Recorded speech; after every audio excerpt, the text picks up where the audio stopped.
Nós vamos, meus irmãos, abrir a palavra do Senhor na carta de Paulo aos Filipenses, capítulo 2.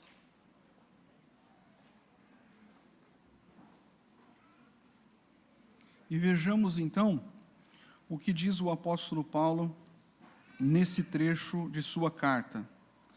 Filipenses, capítulo de número 2, versículos 12 a 18.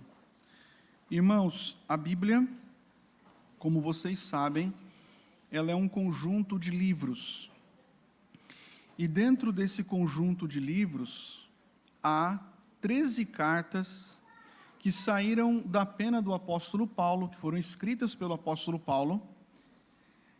E essas cartas, elas refletem a vontade de Deus para o seu povo, porque são cartas inspiradas por Deus. E uma dessas cartas é exatamente Filipenses. Então, quando você abrir sua Bíblia, e encontrar aí, poucas páginas, poucos capítulos aqui de Filipenses, apenas 4 capítulos, lembre-se que Filipenses foi uma carta escrita pelo apóstolo Paulo enquanto ele esteve preso em Roma. Ele estava preso quando escreveu essa carta.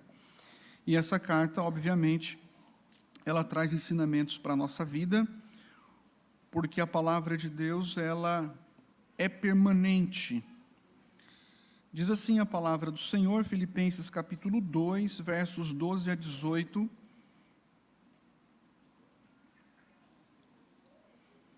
Assim, pois,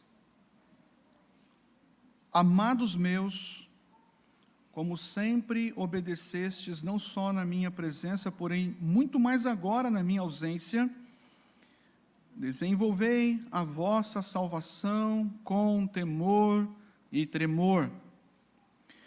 Porque Deus é quem efetua em vós tanto o querer, como o realizar segundo a sua boa vontade. Fazei tudo sem murmurações nem contendas, para que vos torneis irrepreensíveis e sinceros, filhos de Deus, inculpáveis no meio de uma geração pervertida e corrupta, na qual resplandeceis como luzeiros no mundo, preservando a palavra da vida, para que no dia de Cristo eu me glorie de que não corri em vão, nem me esforcei inutilmente. Entretanto, mesmo que seja eu oferecido por libação sobre o sacrifício e serviço da vossa fé, alegro-me, e com todos vós me congratulo. Assim, vós também, pela mesma razão, alegrai-vos e congratulai-vos comigo. Pai, nos abençoe com Tua palavra nesta manhã, que tenhamos, ó Deus, a atenção necessária para nos alimentarmos com o que há de melhor, assim como nos alimentamos da ceia, que também agora nos alimentemos da Tua palavra. É o que lhe pedimos, Pai, em nome de Jesus. Amém. Meus irmãos, a pergunta central nesta manhã que eu faço para vocês é a seguinte: vocês têm desenvolvido a salvação?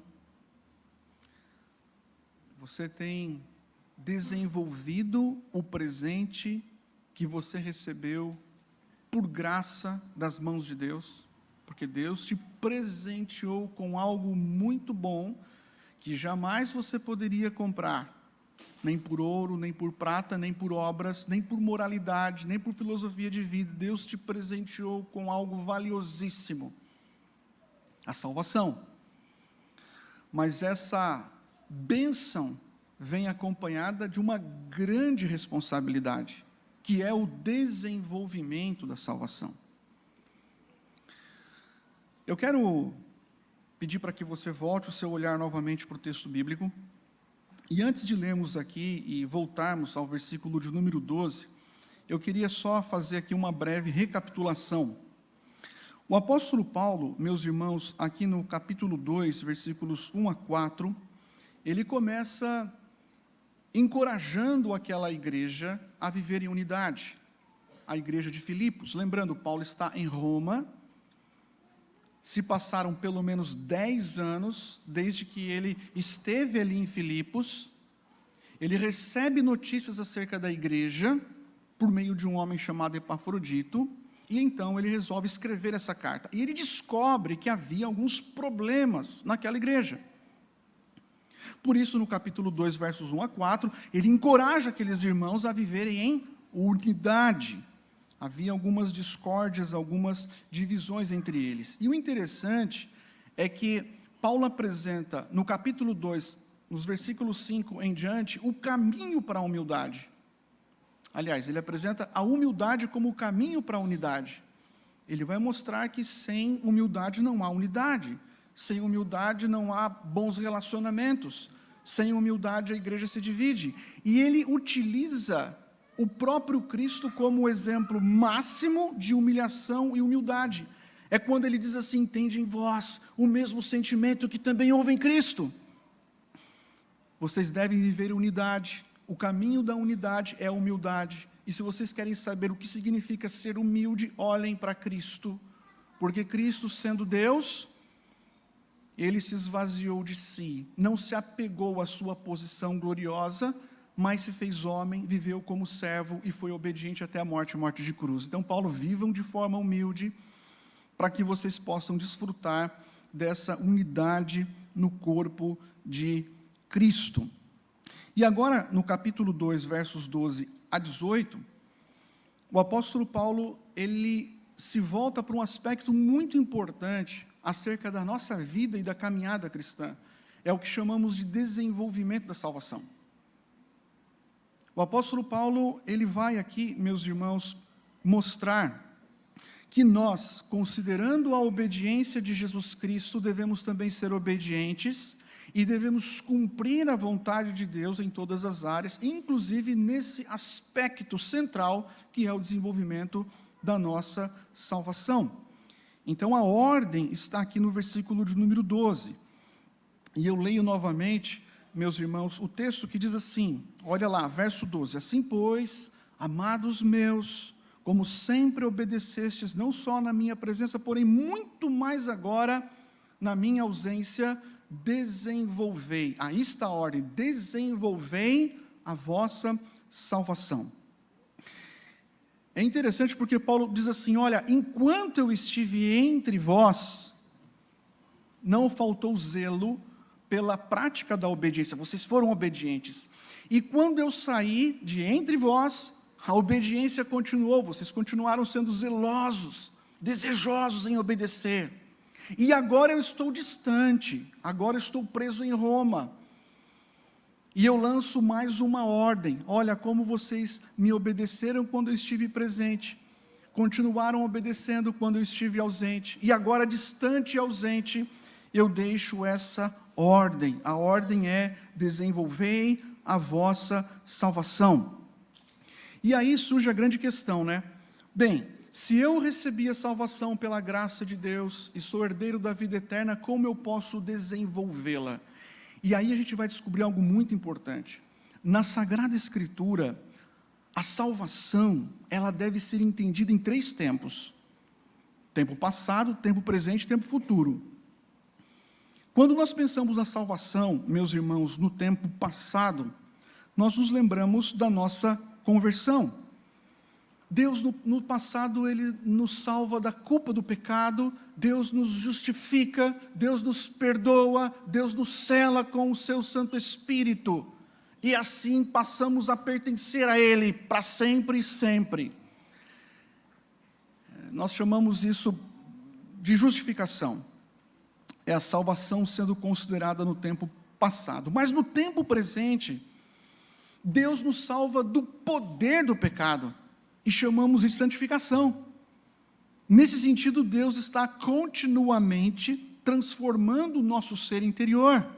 Deus está nos limpando, e nós cooperamos nesse processo, no tempo presente.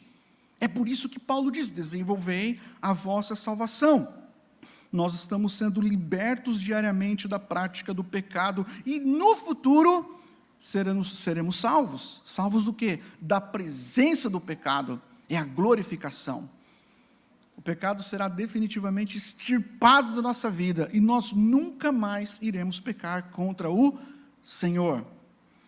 Pois bem, no caso dos filipenses, eles receberam a salvação da culpa do pecado, foram justificados, perdoados, receberam a vida eterna, e agora, no tempo presente, eles precisavam desenvolver a salvação. Ou seja, eles precisavam crescer progressivamente, gradativamente, à imagem e semelhança de Jesus Cristo. Aí eles não podiam receber a salvação e falar assim, agora estamos salvos, que bom, vem Senhor Jesus, está tudo resolvido. Não! Paulo diz, vocês foram salvos da culpa do pecado, mas vocês precisam desenvolver a salvação, vocês precisam assumir um compromisso diário, constante, firme, o compromisso de buscar a santificação. É como se o apóstolo Paulo olhasse para a igreja e ele desejasse que a igreja crescesse como filhos na fé, assim como nós desejamos o crescimento dos nossos filhos e ficamos felizes quando vemos os nossos filhos saudáveis, crescendo, se desenvolvendo, desde o ventre materno, ficamos felizes. E Paulo fala assim, eu fico feliz e eu me alegro quando eu vejo o caráter de Cristo crescendo, desenvolvendo, sendo aprimorado em vocês, vocês devem crescer.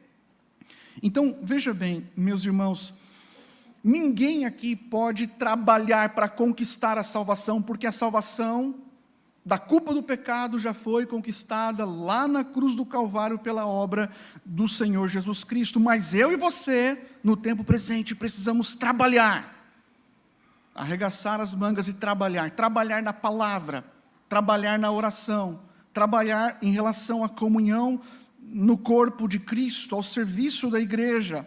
Precisamos trabalhar, meus irmãos, para sermos mais e mais cheios do Espírito Santo. E assim, cheios do Espírito Santo, pela graça de Deus, nós encontramos esse caminho do aprimoramento. Jesus graciosamente vai desenvolvendo em nós o seu caráter, o caráter humilde, o caráter de servo. Equivocadamente, alguns cristãos, eles quando pensam na salvação, eles imaginam assim, salvação é um contrato.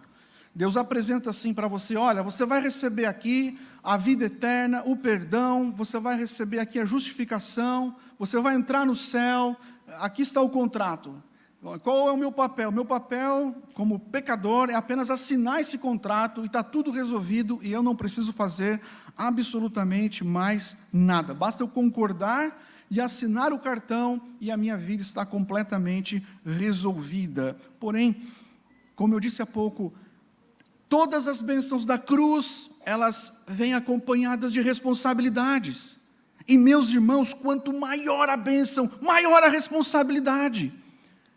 Quanto maior o presente, mais responsável você se torna por este presente. Nós precisamos crescer espiritualmente para nos tornarmos mais e mais parecidos com Jesus Cristo. Pensa bem. Quanto você precisa se esforçar para ganhar músculos e para perder a barriga? Tem alguns que já desistem no meio do caminho. No ano passado, acho que foi no início do ano passado, ou já faz uns 2 anos, eu falei, agora eu vou me inscrever na academia, porque o pastor também precisa cuidar da saúde. E eu pensei que fosse mais fácil. E então, vendo aquelas pessoas bem fisicamente, e muitas pessoas de idade fazendo coisas que eu não conseguia fazer, e eu falei, não, eu vou chegar lá.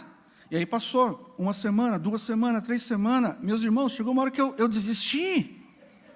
Eu continuei pagando porque psicologicamente ajuda, mas eu desisti. E aí eu fiquei pensando assim, nossa, como é difícil. Você percebe, meus irmãos, eu não ganhei músculo nenhum, continuo do mesmo jeito. Só na glorificação mesmo que eu vou ganhar um novo corpo, né? Mas o ponto que eu queria destacar é que na vida cristã não dá para você relaxar, se acomodar e falar assim, Senhor, faça a obra. Entendeu? Não adianta entrar na academia e falar que o treinador agora, né? Aí aquele que está acompanhando o personal, faça a obra. Não adianta, isso não resolve. E às vezes na caminhada espiritual a gente se comporta como eu me comportei em relação à academia. A gente pensa que a gente vai crescer, a gente vai se desenvolver sem esforço. E aí a palavra de Deus diz que você tem que desenvolver, e desenvolver é trabalhar. É o trabalho, meus irmãos, árduo. Sabe aquela vida de oração persistente, aquela vida consistente na palavra de Deus? É aquele compromisso integral com o Senhor, é isso que produz crescimento.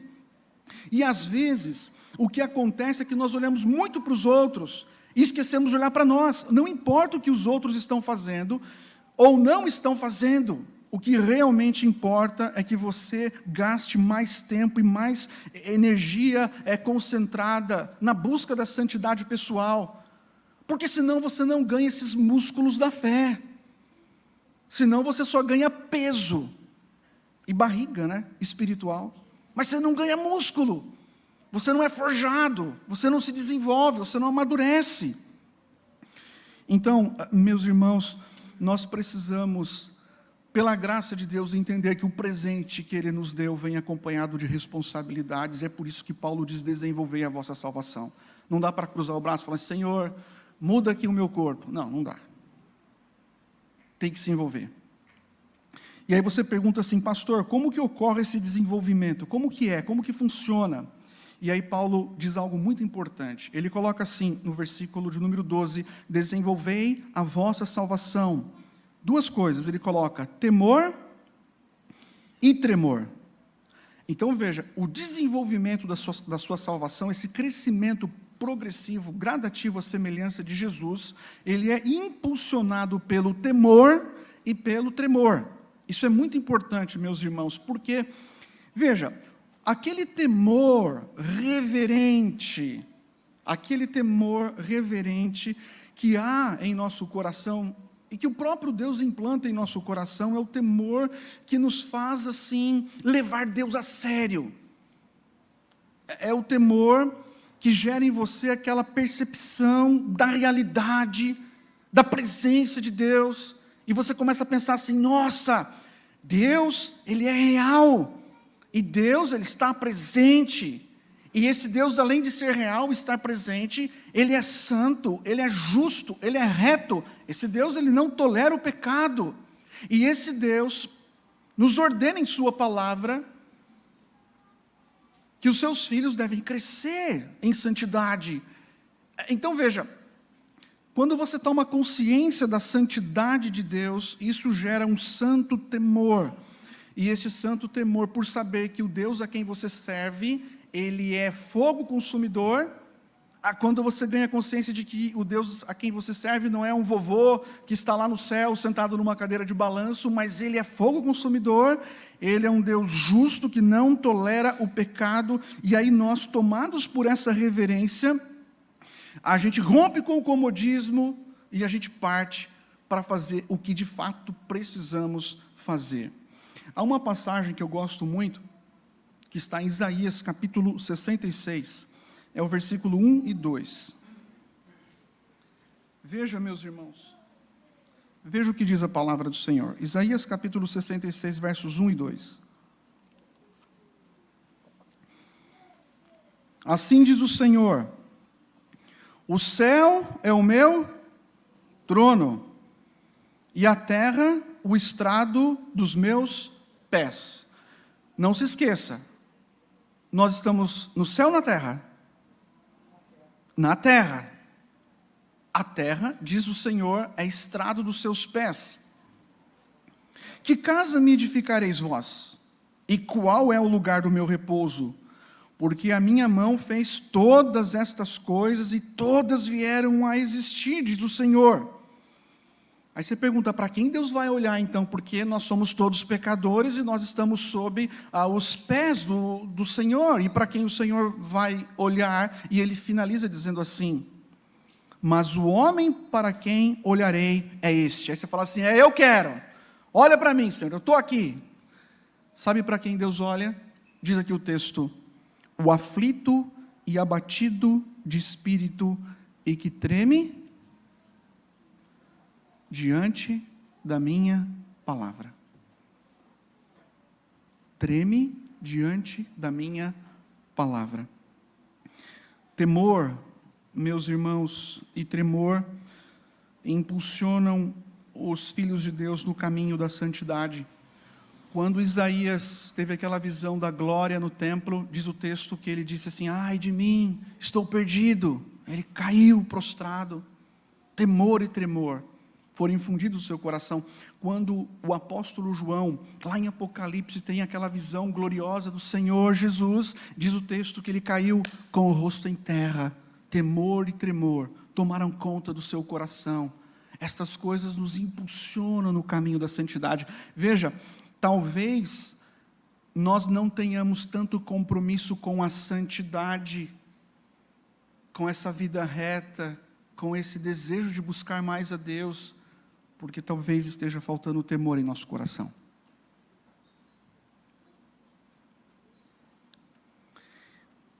Bem, na continuação aqui, irmãos, versículo 13, nós contamos com uma graça adicional, porque talvez você pense assim: pastor, mas é muito difícil, né? A academia eu não aguento não, né? Como eu, né? Eu paro no meio do caminho. Eu tentei já ler a Bíblia inteira, sempre paro ali em Levítico, né? Esquece, né? Eu não consigo orar por muito tempo não, pastor. A minha oração é difícil, né? A vida está difícil, corrida, eu nem consigo vir muito à igreja. Veja que interessante, Paulo aqui no versículo 13, ele fala sobre a atividade divina. Ele fala assim: porque Deus é quem efetua em vós tanto querer como realizar segundo a sua boa vontade. E nesse ponto aqui ocorre o encontro, né, entre a responsabilidade humana, desenvolvei a vossa salvação, e a soberania divina. Deus efetua em vós tanto querer como o realizar. Então, por um lado, Paulo diz assim: olha, vocês são responsáveis diante de Deus. Vocês todos são responsáveis diante de Deus. Vocês precisam desenvolver a salvação, crescer progressivamente a semelhança de Cristo. Não é uma opção do cristão, é um dever do cristão. Mas, por outro lado, Paulo diz: fiquem tranquilos, porque Deus trabalha em vós, em nós. Isso é tão bonito, porque Paulo está dizendo o seguinte, que Deus ele produz em nós, meus irmãos, por meio da sua graça, essa santa disposição, e é a disposição que nós necessitamos para buscar a santidade. Deus não vira as costas e nos entrega, não, nós somos responsáveis diante de Deus, mas muitas vezes mas nós não conseguimos caminhar sozinhos. E aí a gente se sente assim cansado, sobrecarregado, está muito difícil, mas o Senhor Deus, Ele vem e Ele trabalha em nós, tanto no querer quanto no realizar. Deus nos desperta, Deus nos move, nos impulsiona, Ele nos levanta para tomarmos a decisão correta. Porque Deus, quando olha para nós, Ele tem prazer em ver a imagem do Seu Filho sendo estampada em nós. Deus produz em nós o santo desejo de buscá-lo, porque Deus se agrada em olhar para mim, para você e falar assim: nossa, está sendo conformada a imagem do meu filho. Qual é o pai, né, que não fica satisfeito quando vê o seu filho andando no caminho da verdade? Quando não vê o seu filho vivendo em santidade? O pai fica feliz. Quando você então se sentir sozinho nessa batalha pela santidade, você falar assim: pastor, eu estou aqui nessa manhã, mas está complicado. Minha vida está uma bagunça, espiritualmente acho que eu estou falido. Mas Deus diz aqui em sua palavra algo que pode te levantar nessa manhã, meu irmão. O que Deus diz? Ele diz que Ele está ao seu lado, e que Ele está efetuando em você, nessa manhã, pela sua palavra e pelo seu Espírito, tanto o querer quanto o realizar. Tudo aquilo que você necessita nessa manhã para crescer espiritualmente, Deus está concedendo a você com abundância. Deus está falando: está tudo aí, a mesa está posta. Agora, o que não faz sentido é Deus produzir em nós o estímulo e nos levar ao querer e ao realizar, e nós lutarmos contra isso, né? Não. Então lembre-se que Deus é soberano, ele nos move a buscar a santidade e, ao mesmo tempo, nós somos responsáveis quando deixamos de buscar a santidade, mas é fonte de consolo saber que Deus trabalha em nós, em todo esse processo. E agora Paulo, ele lança luz num aspecto bem prático. E eu quero entrar agora na exortação prática de Paulo, que é a segunda e última parte aqui desse trecho. Qual que é a exortação de Paulo no versículo 14? Ele diz assim: fazei tudo sem murmurações nem contendas. É como se ele dissesse: olha, Deus quer que você, nessa manhã, tome consciência e desperte, seja despertado para desenvolver a salvação. Desenvolver a salvação. Crescer progressivamente na santidade à semelhança de Cristo. É responsabilidade sua, minha. E Paulo diz aqui que esse Deus é muito bom, porque Ele opera em nós para que façamos isso. E agora ele vai mostrar que essa santidade, ela é refletida em tudo o que fazemos e em tudo, meus irmãos, que falamos. Veja o que diz o início do versículo 14, ele coloca assim: fazei tudo.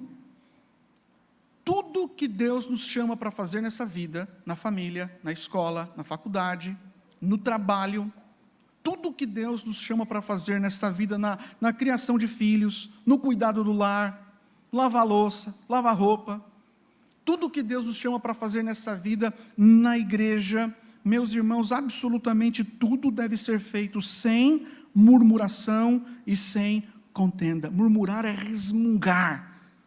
Sabe aquele resmungo assim, meio baixinho, que você fica, aquela resmungada em relação a alguma situação que você não concorda? Aí você começa a murmurar, porque você acabou entrando naquela situação, aquele desagrado, né, que você fala assim, começa a murmurar, começa a reclamar da vida, reclamar das pessoas, porque você não concorda, não aceita aquilo. E contender é você discutir com uma outra pessoa sem um motivo aparente.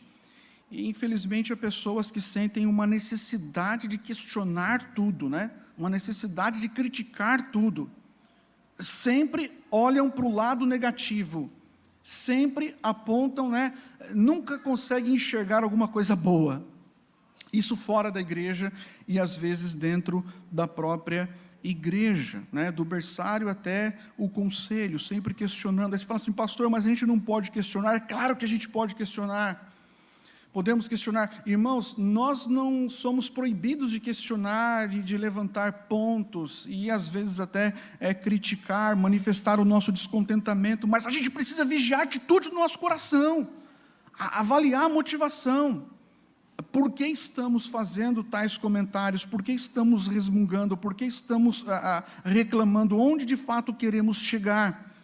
Porque veja, se você é uma pessoa que vive a murmurar e a contender, você trará um problema sério, não só para a igreja, você trará um problema sério para os seus relacionamentos lá fora.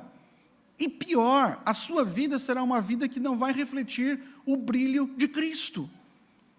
Porque todo mundo vai olhar para você e falar assim, fulano de tal, só murmura, só reclama, vive a contender, vive a arrumar encrenca. Nós devemos desenvolver a nossa salvação, meus irmãos, refletir a santidade de Cristo, e um espírito pacificador e humilde. Se vocês olharem no versículo 15 e 16, Paulo vai mostrar por que é tão importante a gente não viver a murmurar e contender. Ele coloca assim, para que, esse é o propósito, para que vos torneis irrepreensíveis e sinceros, filhos de Deus, no meio de uma geração corrompida, pervertida, na qual resplandeceis como luzeiros. Luzeiros aqui são estrelas, como luzeiros no mundo. Que coisa mais linda, meus irmãos. Paulo diz que devemos abandonar aquele espírito de murmuração, de reclamação, de lamento, de críticas desnecessárias, porque esse tipo de conduta, esse tipo de pessoa abafa, sabe, sufoca. Esse tipo de pessoa vai abafando, sufocando o brilho da luz de Cristo. O testemunho fica comprometido, porque ninguém consegue ouvir o evangelho da boca de uma pessoa que vive a lamentar, reclamar e murmurar. Nós devemos provar que nós somos filhos de Deus, meus irmãos, pela maneira como vivemos. Ele fala, para que vos torneis filhos de Deus. Claro que nós já somos filhos de Deus, nós nascemos de novo. Mas a ideia aqui é a seguinte, para que vocês comprovem, para que fique evidente para o mundo, para que o mundo olhe para vocês e fale assim, realmente aqui habita um filho de Deus. A nossa conduta deve ser irrepreensível e pura, diz o apóstolo Paulo. Ele diz que devemos ser inculpáveis no meio desse mundo pervertido e corrupto. Ele fala, a gente precisa ser diferente do mundo. Diferente, irmãos. Veja que expressão forte que ele utiliza, para que resplandeceis como luzeiros no mundo, é como estrelas. Uma noite escura e lá estão as estrelas, brilhando no meio das trevas. E Paulo está dizendo que eu e você somos essas estrelas, esses luzeiros, que estão brilhando fortemente no meio dessa geração pervertida, corrupta, imoral, suja. Todos os dias, meus irmãos, nós entramos, talvez em lugares, nos relacionamos com pessoas, trocamos informações, dentro de um mundo corrompido e caído. E às vezes, se nós não tomarmos cuidado, a nossa vida se transforma num poço assim de lamentação, de murmuração, de reclamação, de insatisfação, de descontentamento. E aí você não só prejudica a unidade do corpo aqui dentro, mas você prejudica o seu testemunho lá fora. Mas Paulo, ele avança aqui e veja o versículo 16.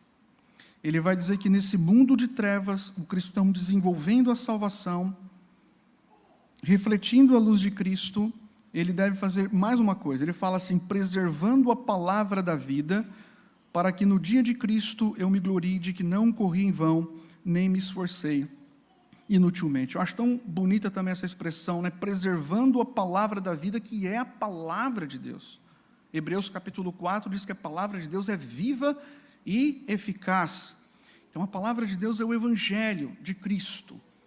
É a palavra da salvação, é a palavra da vida, porque é a palavra que transmite vida e transmite vida ao pecador. E Paulo está dizendo o seguinte, olha, vocês precisam resplandecer como luzeiros nesse mundo de trevas, preservando a palavra da vida. E preservar a palavra da vida não é apenas guardar a palavra, proteger a palavra, se apegar à palavra, mas preservar a palavra da vida, meus irmãos, significa também espalhar essa palavra, comunicar essa palavra, proclamar essa palavra, compartilhar essa palavra com as pessoas que fazem parte da nossa rede de relacionamentos. Agora, a gente não pode se esquecer que a nossa maneira de viver nessa terra, ela é como se fosse uma plataforma, A maneira como você vive é como se fosse uma plataforma, e você sobe nessa plataforma que é a sua vida, o seu testemunho, para proclamar aquilo que você crê. As pessoas te ouvem, porque você está em cima dessa plataforma que é o seu testemunho. Porque quem vai aguentar ouvir uma pessoa que vive a reclamar, que vive a murmurar, que vive a criticar? Quem vai parar para ouvir uma pessoa insatisfeita, descontente, aborrecida? Ninguém aguenta. Mas Paulo diz, você desenvolve a sua salvação, há contentamento, há satisfação, você resplandece como luzeiro no mundo, e você cria essa plataforma. Aí quando você abre a sua boca, as pessoas falam, estou pronto para ouvir. Caráter é essencial. O viver correto, meus irmãos, a conduta correta, o bom testemunho, tudo isso só tem valor quando nós abrimos a nossa boca e proclamamos a palavra de Deus. Tem gente que até fala assim, não precisa falar não, porque a minha vida já fala. Deixa eu dizer, sua vida não fala, o que fala é sua boca. É a boca que fala. Eu entendo o que uma pessoa diz quando ela declara isso, A minha vida fala, no sentido de que a minha vida é o meu testemunho. Ok, mas o seu testemunho é a plataforma, você tem que subir e abrir a boca. Precisa falar. Paulo diz ali em Romanos, capítulo 10, a fé vem pelo ouvir. E o ouvir do quê? da palavra de Deus. Tem que falar, não tem jeito, meus irmãos, tem que falar. É essencial falarmos. E Paulo ainda fecha assim, né? Para que no dia de Cristo eu me glorie de que não corri em vão. Paulo fala, olha, eu quero que vocês desenvolvam a salvação, eu quero ver os meus filhos na fé crescendo espiritualmente. Eu não quero que haja entre vocês divisões, dissensões, mas eu espero que vocês sejam satisfeitos, contentes, que não hajam murmurações, que vocês cresçam mais e mais, para que quando chegar no dia final, que é o dia de Cristo, quando Jesus Cristo voltar, quando estivermos todos diante do grande trono do Senhor, Paulo diz assim, eu possa naquele dia me gloriar e me alegrar, porque eu vou descobrir que tudo aquilo que eu fiz por vocês não foi em vão, não foi inútil, valeu. E aqui eu quero concluir com os versos 17 e 18. Ele coloca assim então, meus irmãos, entretanto, mesmo que eu seja oferecido por libação sobre o sacrifício e serviço da vossa fé, alegro-me e com todos vós me congratulo, assim vós também, pela mesma razão, alegrai-vos e congratulai-vos comigo. Paulo agora olha para frente, veja, ele está preso em Roma, essa foi a primeira prisão, tudo indica que ele saiu, foi absolvido, depois ele foi preso novamente, e aí, já numa masmorra, não era mais uma prisão domiciliar, ele morreu, foi martirizado, sob ali o poder do Império Romano. Mas essa é a primeira prisão, e ele fala assim, olha, se eu morrer, era possível que isso acontecesse, se eu morrer, eu ainda assim, caminhando para a morte, eu estarei feliz. Eu não vou entregar minha vida com murmuração, lamentação, reclamação, com descontentamento. Ele fala, eu vou entregar a minha vida com alegria. É a expressão que ele utiliza aqui, entretanto, mesmo que eu seja oferecido por libação. Libação, meus irmãos, lá em Números capítulo 28, verso 7, libação era o último ato feito numa cerimônia, num holocausto. Queimava-se o animal, o sacerdote, e então era feita a libação. A bebida forte era derramada sobre a oferta. E a evaporação da bebida forte, provavelmente o vinho, simbolizava a oferta subindo em direção a Deus. Ele olha para a sua vida e fala assim, a minha vida, ela está sendo agora, ela pode ser oferecida agora como libação, a minha vida pode ser derramada, mas ela estará sendo derramada não em vão. Ele vê a sua vida como uma libação que está sendo derramada como uma oferta sobre a vida, o trabalho e o serviço dos filipenses. É como se o apóstolo Paulo, meus irmãos, dissesse assim, olha, caso eu sofra, ou mesmo perca a minha vida em sacrifício, eu estarei feliz e satisfeito, porque eu sei que tudo aquilo que eu estou fazendo sobre o serviço, sobre a oferta que vocês fizeram. E os filipenses realmente fizeram muitas coisas pelo apóstolo Paulo. Paulo compartilha aqui a sua alegria, e ele quer que os filipenses compartilhem também a alegria deles. Esse é o espírito que deve reger a igreja. E assim eu quero concluir dizendo o seguinte, no início eu coloquei, né, o que temos feito com o presente que recebemos das mãos de Deus? Assim, ai pastor, que bom, porque eu fui alcançado por Jesus Cristo, e eu tenho a fé salvadora, e eu sei que um dia eu vou habitar na eternidade. Nossa vida, meus irmãos, ela é curta, breve, passageira, é como a neblina, é como uma plantinha que nasce hoje e amanhã não está mais aqui. Estava olhando algumas fotos aí, antigas da igreja, compartilhando com alguns irmãos, né? Algumas fotos antigas, bem antigas, de irmãos, alguns que não estão mais aqui, porque a vida passa, tudo passa. E aí de repente você pode olhar e falar assim, vou esperar, agora eu já tenho a vida eterna, vou esperar passar, né? Mas Deus quer que você desfrute, que você tenha prazer, que você tenha deleite, que você saboreie no tempo presente o que Ele vai conceder a você com toda a plenitude no tempo futuro. Deus te deu a salvação, mas não é para você ficar ali mirrado, sabe? Vivendo aquela vida de murmurador, reclamando, criticando, que está tudo ruim. Não. Deus te deu a salvação e fala assim: meu filho, agora desenvolva, agora cresça. Você vai ser uma mulher e um homem cheio de alegria, contentamento e satisfação. Nós recebemos, meus irmãos, a salvação, devemos caminhar progressivamente, tendo como motivação aquilo que Deus está operando em nosso coração. Que Deus nos livre do mau testemunho, murmuração, contenda, ingratidão, descontentamento, e que Deus nos faça no tempo presente trabalharmos, para que no dia final desfrutemos, meus irmãos, daquilo que já estamos desfrutando no tempo presente. E eu espero, como pastor, no dia final, estar lá com vocês. Amém? Amém. Fala bem forte essa hora, viu? Quando fala amém, amém. E eu espero que esse dia chegue. E nesse dia, meus irmãos, será um dia glorioso. E nós iremos ter ali a mais plena convicção de que não corremos em vão. Feche os seus olhos, vamos falar com Deus. Pai, é tão bom saber que o presente recebido no tempo presente pode ser desenvolvido e aprimorado.